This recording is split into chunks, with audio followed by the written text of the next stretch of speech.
los cambios, permite explicar los cambios en la composición de la dieta, pero también los cambios que se producen en el cuerpo de los consumidores. Si bien mi análisis se inserta dentro de lo que se conoce como la sociología de los alimentos, también recoge parte de los desarrollos de I+D del equipo interdisciplinar que dirijo, en donde participan ingenieros en alimentos, historiadores y nutricionistas. Y estamos con muchas ganas de incorporar también a ingenieros agrónomos. El análisis se orienta específicamente al caso argentino, porque presenta una serie de particularidades que, si bien al inicio de este proceso distinguen a Argentina del resto del entorno latinoamericano, hoy, o mejor dicho desde hace varias décadas, la transición que se encuentra Argentina lo inserta dentro de este proceso con por lo menos alcance regional. Estoy muy contento de presentar estas ideas en este contexto de un congreso de agronomía, así que le agradezco mucho a los organizadores de este 12º Congreso Latinoamericano de Agronomía. La pregunta disparadora en este recorrido que hoy quiero compartir con ustedes es ¿cómo se puede explicar la presencia del hambre en un país que produce casi 10 veces las kilocalorías que necesita su población? Es decir, con una población de 45 millones de personas, estamos produciendo kilocalorías o las kilocalorías suficientes como para alimentar a 400 millones de seres humanos. Este es un hambre, el que hay en Argentina y en otros países del sur global, que va a adquirir nuevas formas, porque ya no es solo la carencia propia de la desnutrición, sino que cada vez cobra más importancia el hambre oculto. Estas formas silenciosas, como sucede, por ejemplo, con lo que se conoce como malnutrición por exceso, que tienen un fuerte impacto en la salud de la población y sobre todo en su calidad de vida. La noción, el concepto de desigualdad nutricional con el que vengo trabajando en mis investigaciones durante los últimos años, permite explicar precisamente esos cambios. Esta es una forma de abordar la malnutrición, o sea, la malnutrición que aborda tanto las situaciones de carencia como las situaciones de exceso, siempre hablando, ¿no?, de kilocalorías, en donde se apela a un conjunto de factores sociales, culturales, económicos y tecnológicos que van a delimitar, a guiar el vínculo con los alimentos. Entre el año 1960, que es cuando la FAO empieza a producir sus datos estadísticos a nivel mundial, y el año 2000, se duplica la población mundial, lo cual puede ser explicado en parte por mejoras en la medicina y en la economía, pero principalmente por una producción de kilocalorías que gana mucho en eficiencia. Entre el año 1961 y el 2017, las kilocalorías per cápita diarias disponibles pasan de 2.196 a 2.917, que es lo que ustedes están viendo en este gráfico, donde las barras azules representan a la población mundial y la línea naranja representa esas kilocalorías diarias per cápita. Este crecimiento de casi un 33% en las kilocalorías diarias disponibles para cada ser humano del planeta puede no ser tan impactante, pero tengan en cuenta que esto sucede mientras la población crece un 244%. Y lo más llamativo es que estos cambios se dieron en un contexto donde cada vez hay menos individuos involucrados directamente en la producción de alimentos. Es decir, cada vez hay menos individuos a nivel mundial que viven en el mundo rural. Al punto que en el año 2007 hay un cambio muy significativo en donde la mayoría de la humanidad pasa a vivir en ciudades. Este año 2007, en realidad, lo que está mostrando es el impacto de las migraciones internas de China. Porque en el resto de los países, ya para la década de 1970 y de 1970 como tarde, ya se habían producido estos movimientos poblacionales del campo a la ciudad. Hoy la excepción es el caso africano, pero la ONU estima que para el año 2050 ya el 56% de la población africana va a vivir en ciudades.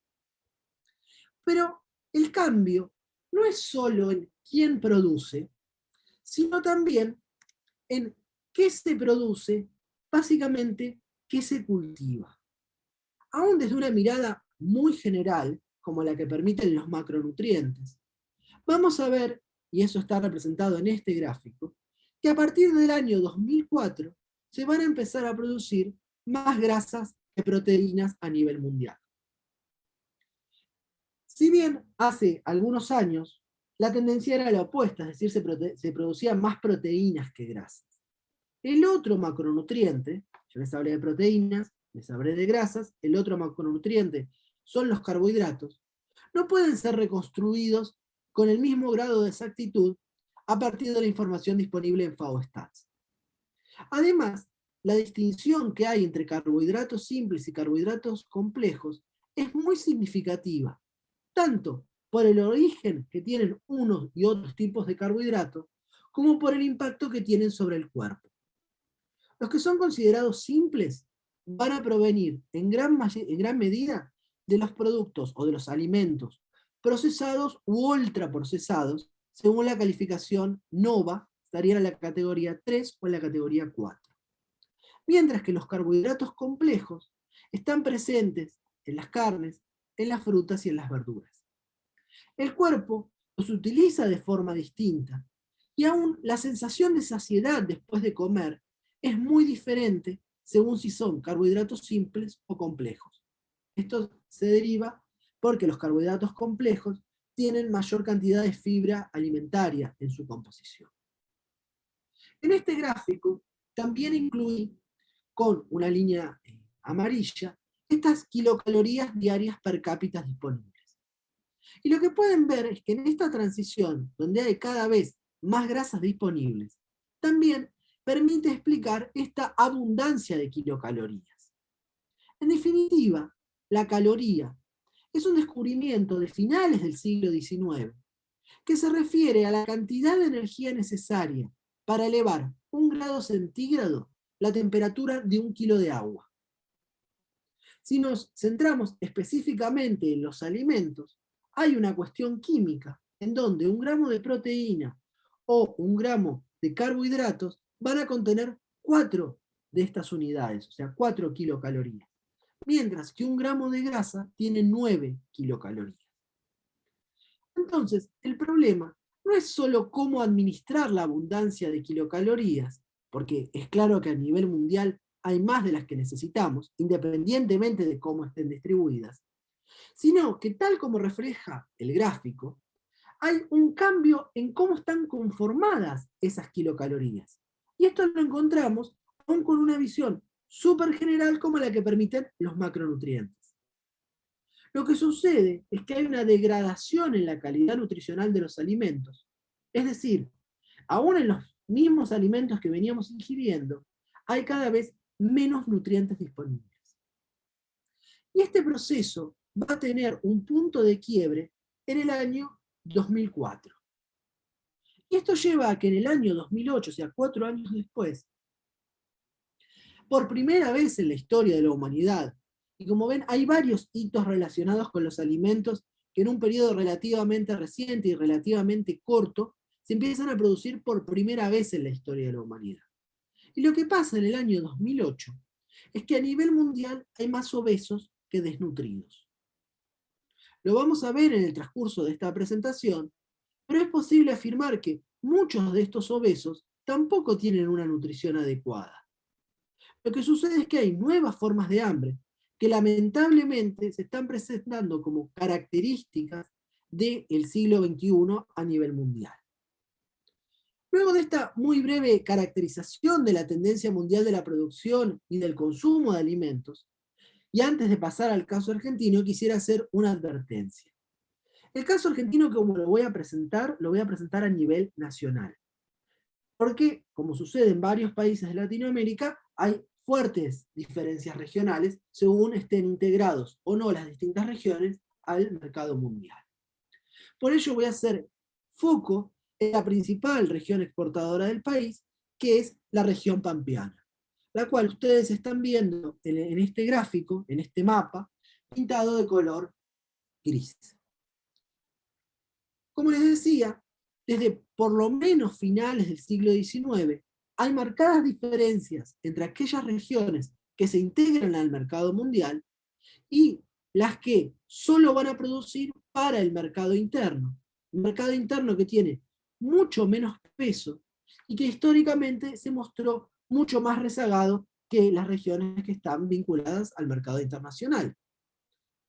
Es una diferencia que va más allá de los factores productivos y va a involucrar cuestiones de densidad poblacional, de composición demográfica, de infraestructura y de prácticas culturales, políticas y sociales que son distintas. Hecha esta aclaración y para ponernos en contexto de qué es eso que está pintado de color gris, la región pampeana hace referencia a unas 52.300.000 hectáreas que tienen clima templado, que tienen además una fertilidad diferencial de sus suelos, donde el 70% de estos permiten alternar entre la agricultura y la ganadería. O mejor dicho, tradicionalmente alternaban entre agricultura y ganadería según las vicisitudes del mercado internacional. A su vez, hay un 16% que solo son aptos para la ganadería y un 13% que va a presentar condiciones naturales extraordinarias a nivel mundial para el desarrollo de la agricultura. Estos ecosistemas naturales fueron transformados por el hombre desde por lo menos mediados del siglo XIX, convirtiéndose entonces en agroecosistemas, en donde la mano del hombre potencia aquello que se busca, en el caso de la región pampeana, principalmente trigo, cereales y carnes vacunas, y donde se evita todo aquello que no se desea, que pasa a ser entonces malezas o plagas, pasan a ser entendidos como malezas o plagas en estos agroecosistemas, más allá del rol que ocuparan en los ecosistemas originales. Este proceso va a suponer una apropiación social del espacio y va a demandar en consecuencia para implementar esta apropiación social del espacio una estructura político-institucional, determinadas relaciones sociales y un sistema productivo que lo que va a permitir y lo que va a buscar es satisfacer las demandas de las metrópolis internacionales.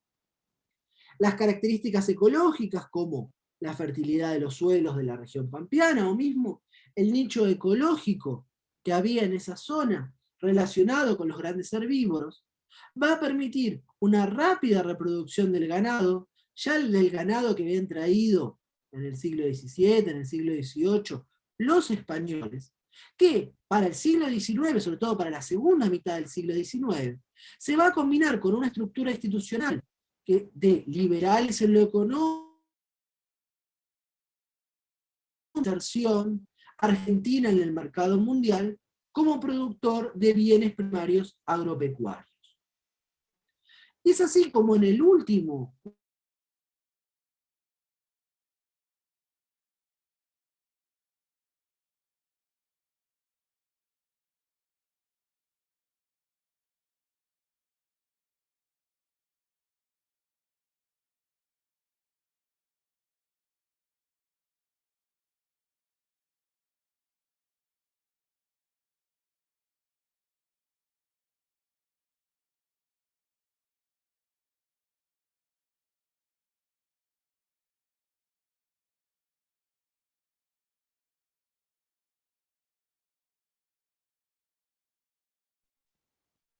hola, perdonen, ¿no? Lo que les estaba contando era algo parecido a lo que pasa en otros países de Latinoamérica, donde hay una fuerte diferenciación entre las regiones integradas al mercado mundial y aquellas que solo producen para el mercado interno.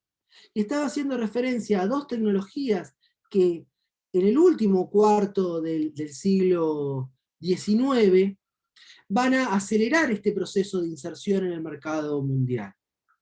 Por ahí estas dos tecnologías no parecen hoy tan novedosas, pero sí lo fueron a finales del siglo XIX. Una es francesa, que es el alambrado, y la otra llega al país de la mano de los capitales ingleses, y es el ferrocarril. La delimitación territorial que permite el alambrado facilita tanto la implementación de la agricultura, como va a permitir mejorar genéticamente el ganado, incorporando razas de ganado vacuno especializadas en producir carnes. Y además en carnes que soporten muy bien el viaje desde Argentina hasta las grandes metrópolis que eran las principales consumidores. Es así como se incorpora una fuerte refinamiento genético del ganado a partir de Shorton, de Hereford y de Aberdeen. El tendido, la otra tecnología, el tendido de las líneas de ferrocarril, toma la forma de un embudo, porque en realidad la racionalidad, la lógica productiva que guía su trazado, se propone que ninguna explotación agropecuaria de importancia dentro de esta región pampeana, de esto que está en gris, dentro de estas 52 millones de hectáreas, no estarán más de 20 kilómetros de una estación de tren. Pero a su vez, ese tendido desemboca solo en 3 puertos. Los 3 puertos principales que al día de hoy son los 3 puertos principales de Argentina: Buenos Aires, Rosario y Bahía Blanca. Este periodo, que va desde finales del siglo XIX a principios del siglo XX, se va a caracterizar por una agricultura conocida como agricultura extensiva, que se fundamenta específicamente en la fertilidad diferencial de los suelos, y que, como les decía, se combina con estas mejoras estructurales y con este sistema sociopolítico que lo que busca es privilegiar las demandas internacionales sobre un postergado mercado interno. Estos cambios ambientales para satisfacer las demandas de los países centrales no es una novedad del caso argentino, ni siquiera es una novedad del siglo XX, por eso hacía referencia a finales del siglo XIX. Y tal como lo ha analizado la teoría de la dependencia de, por ejemplo, a mediados del siglo XX. Lo interesante del caso argentino es el rol que se asigna a sí mismo como granero del mundo, y que lo que le va a permitir es la consolidación de un patrón alimentario unificado, que se extiende desde por lo menos principios del siglo XX hasta la implementación de las políticas neoliberales a mediados de la década de 1990. Más allá de las transformaciones del sistema político, en donde tuvimos desde partidos de notables, a maquinarias políticas más modernas, a golpes de Estado, a prácticas populistas, o mismo las transformaciones del sistema productivo, cuando se encuentra un fin a esta frontera agrícola, a esta agricultura extensiva ya en 1915, y que la transformación en una agricultura de carácter intensivo va a llevar casi 70 años. Sin embargo, hay una estabilidad en el acceso a alimentos. No todos los sectores comían lo mismo, pero sí había acceso a nutrientes de calidad, lo cual se explica en gran medida por la oferta, por la abundante oferta de carne vacuna. Más allá de las importantes transformaciones que vive la Argentina en el siglo XX, que podemos discutir luego, y de cierta pérdida de competitividad internacional de su producción agropecuaria, que ya se hacía presente en la década de 1930. Sin embargo, en Argentina hoy estamos produciendo 10 veces las kilocalorías que necesitamos. Y aún con el modelo de agronegocios, muchas de esas kilocalorías están formadas por proteínas, y proteínas que tienen alto valor biológico. Es decir, que el cuerpo puede absorber muy bien. Y esto es una situación distinta al de otros países del sur global. Entonces, por un lado, Argentina es parte de esa transición de las cadenas agroalimentarias de las que les hablaba hace un ratito, pero por otro lado, muestra un punto de partida muy distinto en esta trayectoria. Porque, en definitiva, lo que nos encontramos hoy es un tipo de hambre muy distinto al que conoció el mundo, y esto es a nivel mundial, no es una particularidad del caso argentino, muy distinto al que el mundo conoció hasta mediados del siglo XX. Y las transformaciones recientes del sistema productivo argentino creo que son un gran indicador para reconocer la verdadera complejidad de este problema, de la malnutrición en el mundo, donde ya no basta tener una agricultura eficiente si no se tiene en cuenta la calidad nutricional de aquello que produce esa agroindustria. Desde el punto de vista de las kilocalorías, Argentina siempre estuvo por encima de la media mundial. Aún en épocas de importantes crisis económicas o sociales, como las que afectaron al país en el 73, en el 89 y en el año 2001. Esto se complejiza aún más porque la sensación de abundancia está muy presente en los platos típicos argentinos, en cómo se piensa una dieta adecuada, en qué entendemos que es una buena comida. Sin embargo, la calidad nutricional de las materias primas que hoy tenemos disponibles no es igual a la que había, por ejemplo, hace 30 años. En especial en un contexto occidental, con patrones culturales, con estrategias y con vínculos con los alimentos, que están pensados para administrar la escasez, no la abundancia. Y es precisamente esta abundancia la que llevó a principios del siglo XX a que muchos de los migrantes europeos que vienen al país puedan ver satisfechas sus necesidades básicas insatisfechas en sus lugares de origen.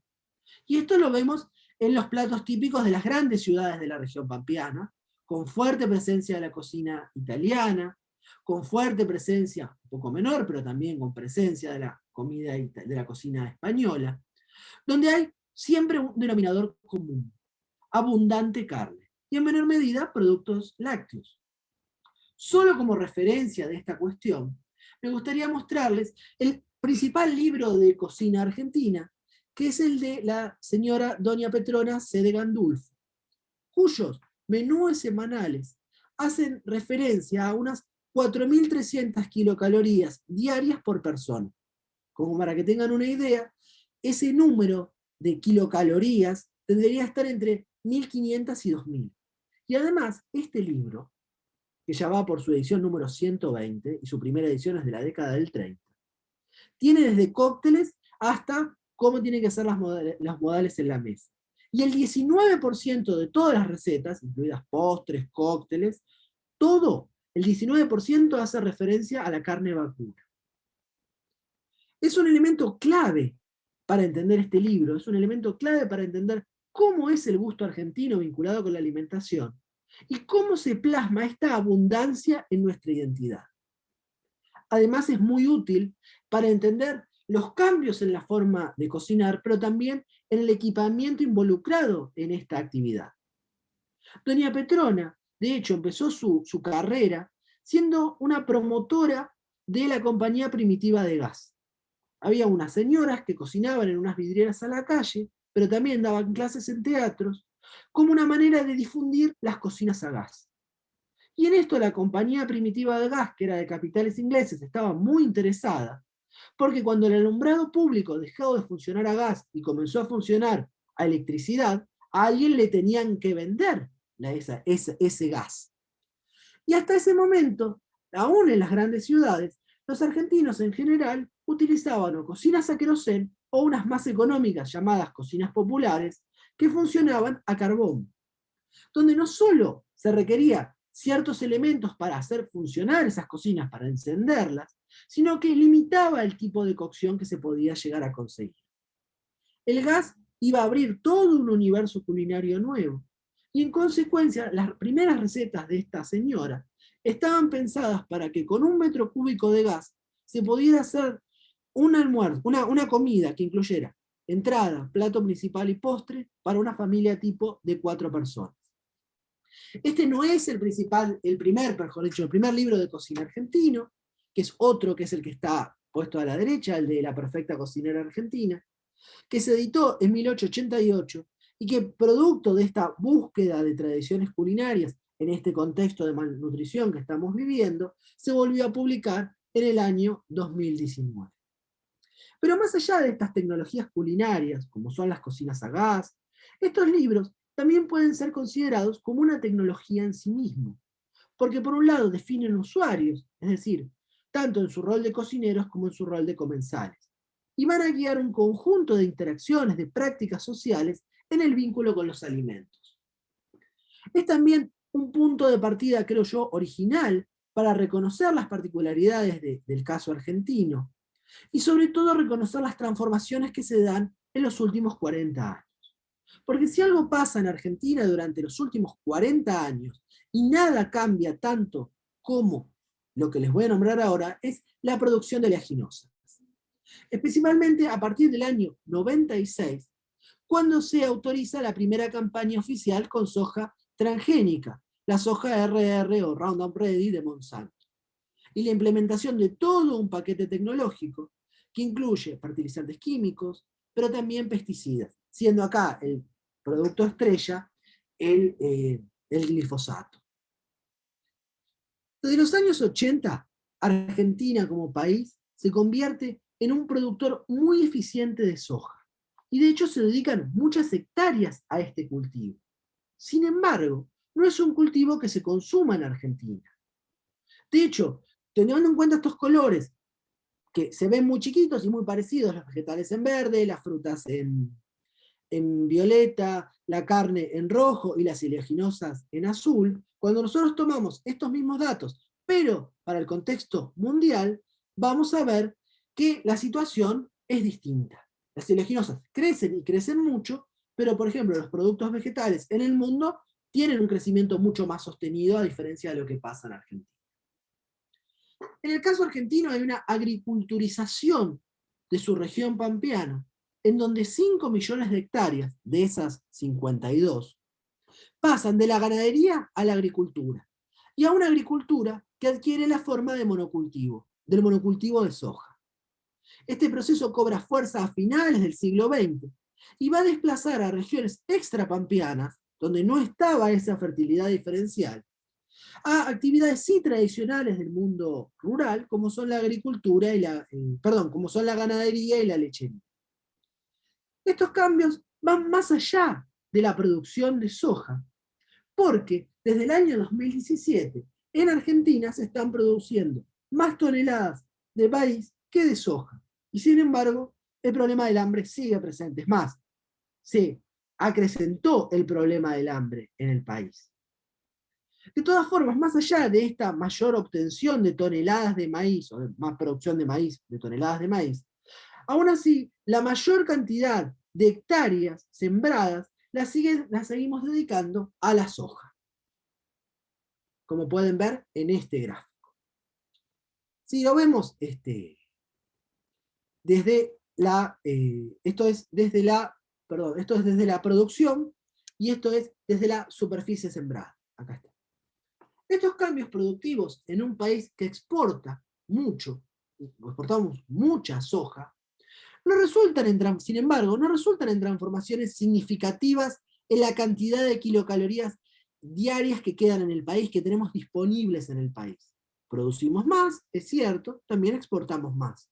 Sin embargo, más o menos siempre nos queda la misma cantidad de kilocalorías disponibles a nivel nacional, de acuerdo al crecimiento de la población.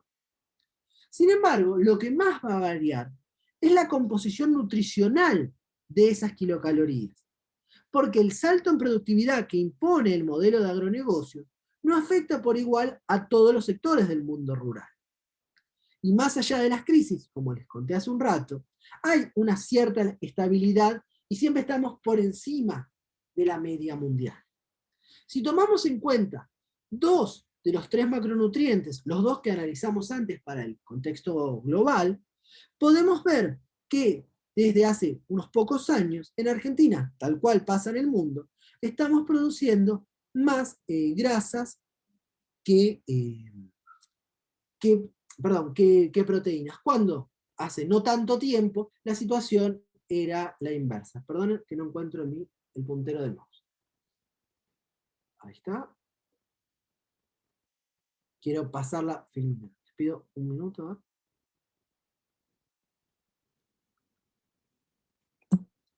Perdonen.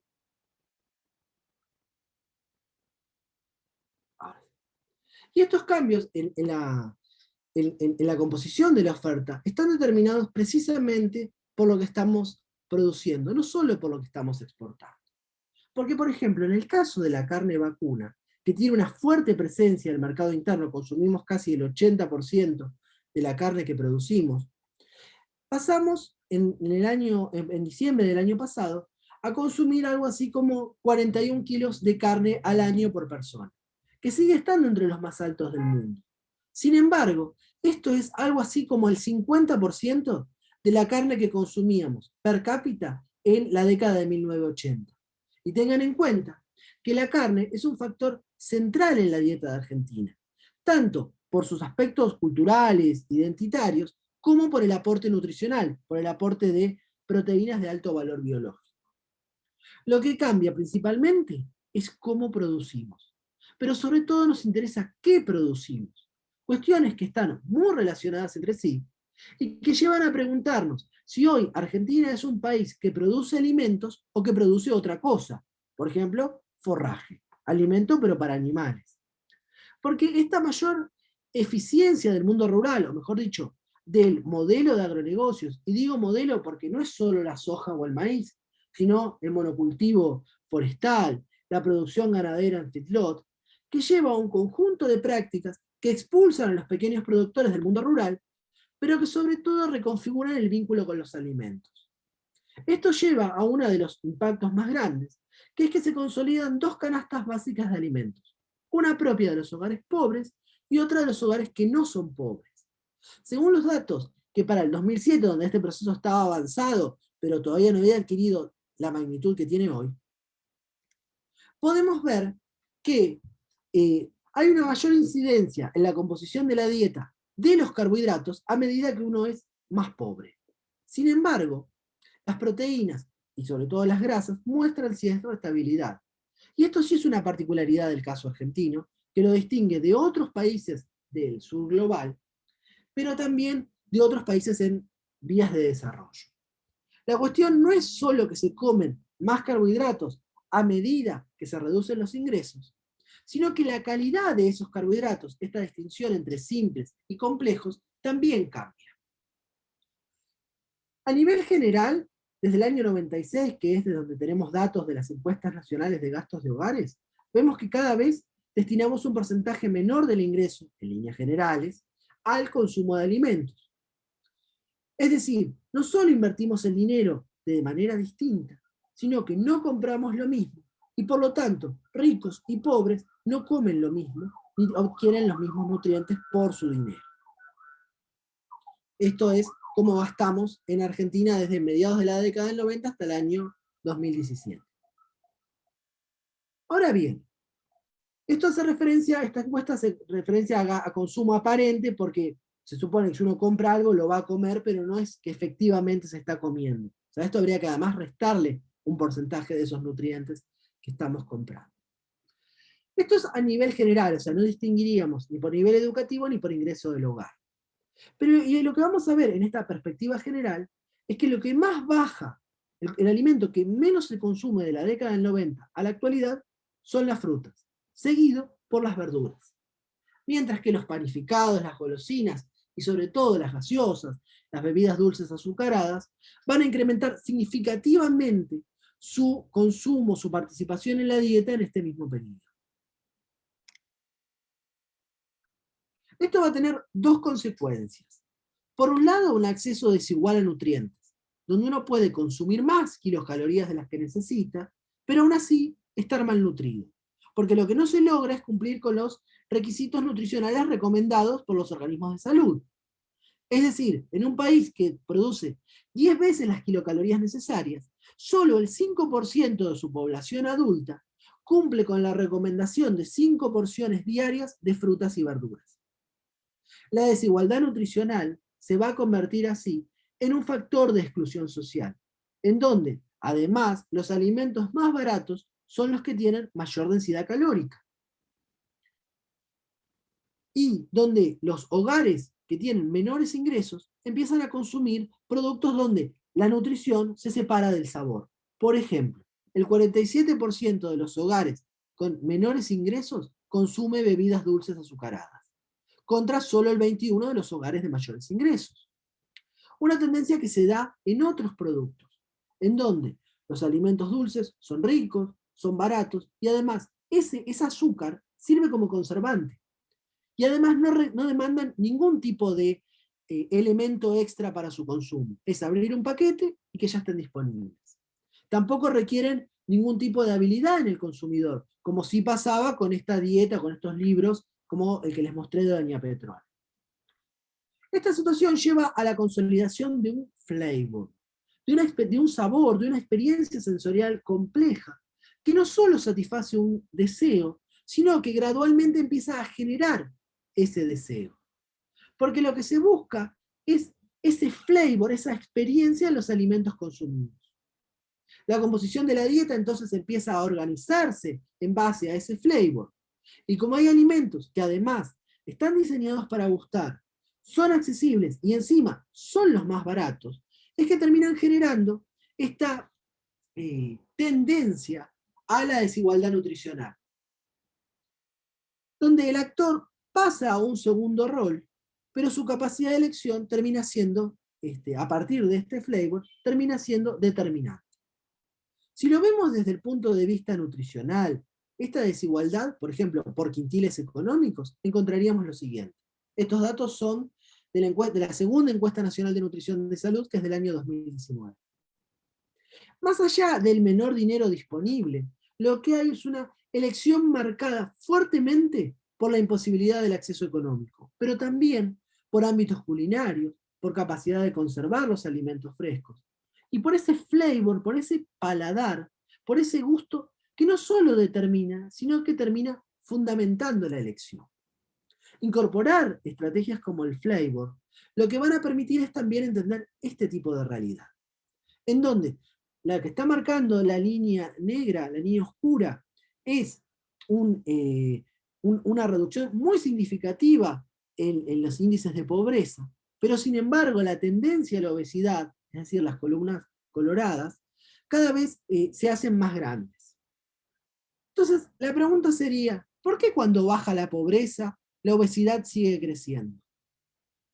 Si entendemos que la obesidad es parte de un recorrido, uno primero entra al estadio de las columnas violetas o de las columnas azules, que es un índice de masa corporal de entre 25 y 30, para luego convertirse en obeso, que es un índice de masa corporal de 30 o superior. Y esto es el impacto de estos alimentos calóricos de bajo costo. Este es el impacto de la desigualdad nutricional.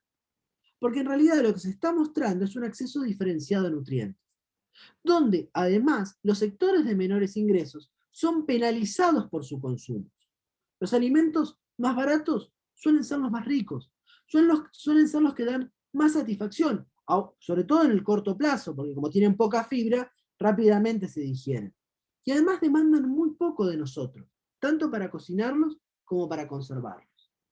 Ahora, esta facilidad, esta baratura tiene su contracara. Tienen mucho azúcar, tienen mucha grasa, tienen muchos carbohidratos simples, porque son alimentos ultraprocesados. Y si seguimos la clasificación NOVA, que me parece que es muy pertinente para este contexto, estarían, por ejemplo, en la cuarta categoría.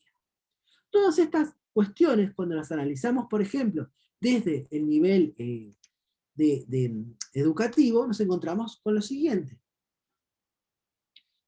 Entonces, lo que vemos es que hay nuevas formas de hambre que por un lado permiten cuestionar la estructura social, pero también las relaciones de poder, el sistema productivo y en definitiva el fundamento del orden social, que es lo que estudiamos los sociólogos. Y es muy llamativo cómo un elemento que se mostró muy estable a lo largo de casi todo el siglo XX en Argentina, a diferencia de lo que pasó con su estructura política, con su estructura económica, cómo una vez que se implementan las políticas neoliberales, en muy poco tiempo, y aún cuando en el siglo XXI hubo políticas públicas que intentaron atenuar estas transformaciones, sin embargo, esta desigualdad en el acceso a nutrientes sigue presente y sigue acrecentándose. Con lo cual, situaciones como la actual pandemia del COVID-19 y los cierres preventivos que se han generado en Argentina se llaman ASPO, aislamiento social preventivo y obligatorio. Sin embargo, esto lo que ha logrado es acelerar las tendencias que ya estaban presentes. Es así como a diciembre del año 2020, el 42% de la población argentina está por debajo de la línea de pobreza. Y en este contexto, los individuos siguieron buscando, pero también siguieron utilizando las estrategias alimentarias que conocían, que ya venían usando, que son las que pone a disposición la industria alimentaria, y donde los alimentos ultraprocesados son los que han cobrado mayor significación, porque tienen bajo costo, y con ese bajo costo se compran muchas kilocalorías. Además, estas estrategias, como se podrán imaginar, no son las mismas para todos los sectores sociales. En este gráfico lo que pueden ver, en el que les voy a mostrar ahora, es cómo se invierte el ingreso según quintiles. Entonces, el quintil más bajo, o sea, los más pobres, invierten casi el 36% de su ingreso en alimentos, mientras que solo los más ricos solo hacen el 14,8%. Hay no solo un poder de compra distinta, sino que los alimentos cumplen funciones distintas en uno y otro caso. Si bien se rompe el vínculo con los alimentos, es lo que la antropóloga argentina y referente en el tema, Patricia Aguirre, denomina la ruptura del patrón alimentario unificado. Como la propia autora reconoce, este patrón no se rompe de la misma manera ni con el mismo impacto para todos los sectores sociales. Aún en un contexto de profundas transformaciones, hay continuidades en esta transición nutricional y que se refleja en el cuerpo de los consumidores. Como ejemplo, y solo como ejemplo, en estas nuevas formas de hambre suele destacarse la importancia de las grandes cadenas de supermercados, sobre todo que se dan, por ejemplo, en el caso argentino, y entiendo que en otros países de Latinoamérica es un recorrido similar, a partir de la década del 90, a finales del siglo XX, con esta ola neoliberal que afectó a la región. Sin embargo, desde la perspectiva de la desigualdad nutricional, los supermercados son solo una parte del modelo de agronegocios, porque su oferta se va a articular muy bien con la producción en monocultivos y con la ganadería de feedlot. En las góndolas lo que sucede es que hay una sensación de variedad a partir de procesar pocas materias primas. Y que, sin embargo, en el caso argentino, solo va a explicar una parte de este problema. Va a explicar la estandarización de las cosechas y la expulsión de los pequeños productores. En este otro gráfico, tomado de la Encuesta Nacional de Gastos de Hogares del año 2018, podemos ver que, aún con esta avanzada neoliberal, en Argentina la carne, las frutas y las verduras se siguen comprando de forma mayoritaria en comercios especializados, es decir, en carnicerías, en verdulerías, en fruterías. Y aún los panificados, pienso sobre todo en el caso de las galletas, cuyo consumo es el que más se incrementa, ni hablar de las sodas o de las gaseosas, se siguen comprando también en comercios especializados, en estas grandes superficies. Sin embargo, la lógica del agronegocio, la comoditización, sigue presente y va a imponer este acceso desigual a nutrientes. Mismo desde su presentación, desde la forma que están empaquetados esos alimentos, o esos productos que parecen alimentos, también está muy fuerte la presencia de estas grandes cadenas de supermercados. Lo que hay que hacer es reconstruir, y por eso es un abordaje desde la sociología de los alimentos, hay que reconstruir el lazo social con los alimentos. Porque lo que pasó, que en muy poco tiempo pasamos de ser comensales a ser consumidores de alimentos. No es solo una cuestión semántica o de categorías analíticas, sino que los productores y los comensales estamos cada vez más aislados. No es que sea una situación de crisis o de falta de reglas, sino que las empresas productoras de alimentos terminan siendo las únicas encargadas de vincular la cosecha con la mesa y transformar tanto los usos del territorio, con la importante pérdida de biodiversidad, como el cuerpo de los consumidores. El desafío para las ciencias sociales, y acompañado de otras disciplinas, de donde la agronomía tiene mucho para aportar, sobre todo mucho para decir, la búsqueda de una respuesta donde la reconstrucción de los vínculos permita acceder a nutrientes. No solo nutrientes de calidad, no es solo una cuestión ofertista, sino incorporar, estimular la participación de los consumidores, que se conviertan en usuarios de alimentos, que la alimentación sea un primer paso para la inclusión social. Esta es la propuesta que venimos desarrollando desde la Universidad Nacional de Quilmes, de un proyecto interdisciplinar que reúne a sociólogos, a ingenieros en alimentos, a nutricionistas, a historiadores, para enfrentar las nuevas formas de hambre. Hambre que remite a una exclusión social. El proyecto, que tiene una parte teórica y una parte de desarrollo de productos, se llama El poder de la dieta, una respuesta interdisciplinar a las desigualdades nutricionales. El caso de la supersopa en un contexto obesogénico. La universidad además tiene una planta productora de alimentos, en donde se enlata esta sopa un poco parecida a la sopa Campbell, donde de una lata se pueden obtener 6 latas de esta sopa con un buen rendimiento nutricional y que se combina bien con otros alimentos tradicionales. Y que en definitiva lo que estamos buscando es, por un lado, herramientas analíticas para analizar esta desigualdad nutricional, y por el otro lado, mejoras que promuevan la sustentabilidad en la producción de alimentos, no solo desde la cuestión ambiental, sino desde la cuestión social. Es decir, cómo promovemos estrategias de co-construcción de soluciones alimentarias para que la conformación de la dieta se convierta en un factor de inclusión social. Les agradezco mucho por haberme escuchado, por la invitación también a los organizadores. Y bueno, lamento que en un momento se haya cortado la conexión, espero igual que se haya entendido mi presentación. Muchas gracias. Perfecto, agradecemos al doctor Luis Blacha de Argentina por su excelente participación, esperando pues volver a encontrarnos en una nueva oportunidad y por razones de tiempo.